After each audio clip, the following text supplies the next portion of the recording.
Good day, guys, from wherever you're watching from around the world. It's Sunday the 27th, just about to go 9 a.m. And actually, I just want to give a shout out to Ryan and Mo, the Thailand YouTube channel that has been doing a lot of Thai content, primarily based on their farm in Isan, building out the farm and things like that. I had a chance to meet Ryan online very briefly about a year or more ago, and I've been following his vlog, him and his wife's vlog, and they got their kids on there as well for quite some time, a few years in the earlier days of their channel, and they've always been providing great content. And they're actually relatively close to the conflict zone of what's going on at the moment with the Cambodia, Thailand conflict at the border near and around Surin province. Now, apparently, the bombs that Cambodia have, the missiles, can go inland or as far as 40 kilometers. And I've actually been following one of their vlogs, and I watched one this morning where a bomb actually hit very close to where they were, where their farm is, actually shook the ground and everything like that. I'll actually leave their video in the description so you can check, subscribe, and engage with them. But really, they've actually been giving some really good insights and updates, which has actually led to a potential decision for us to actually heading down south to the south of Thailand, because actually I'm not going to show exactly where we live, but I'll show you approximately where we are. But really, we're actually only about 2 hours from the conflict zone of where that bomb actually hit. We're about an hour from where that bomb hit. So they're about maybe an hour from the conflict zone. The bomb, I think, managed to get there, 40 kilometers, and then think another hour out from there inland into Isan. That's essentially where we live in Thailand. So I'm thinking to myself, geez, this is getting a little bit too close for comfort. So yeah, I'm just out here getting my coffee this morning and just had a bit of a chat to my wife when I saw that video, because even before all this Thai-Cambodia conflict, I do have actual sort of interests in, I guess, politics and global conflicts going on and things like that. So naturally, I've been following this story pretty closely.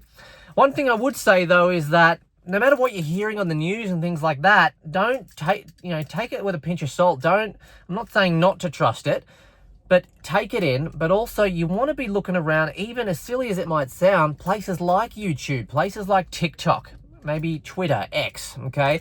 Because there are going to be people on the ground in these zones that are actually giving you those raw experiences, or maybe those raw vlogs, maybe people from Surin creating TikToks or vlogs, sort of showing exactly what's going on. I mean, of course, there might still be a level of misinformation there too, but let's just be real. There's going to be levels of misinformation, not just in or from random people, but also in the general mainstream media as well, from whatever country you're from.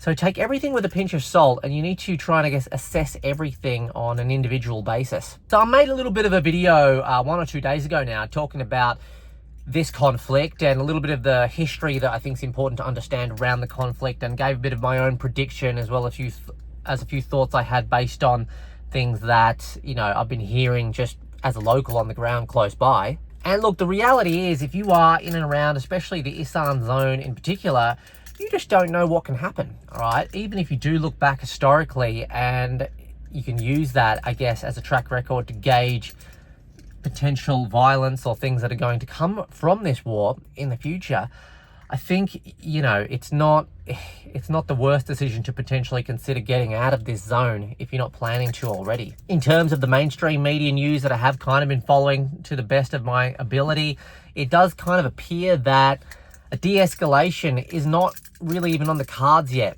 There are other countries that would like this to be de-escalated, of course. I guess generally speaking, no one claims openly and publicly that they like war.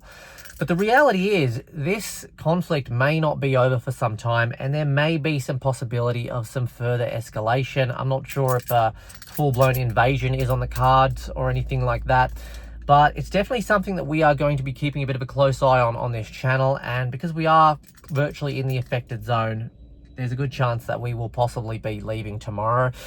So yeah, guys, if you want to keep on track with that, then yeah, hit us up, give us a like, subscribe, comment, and yeah, comment especially more than anything if you are having an experience here in Thailand.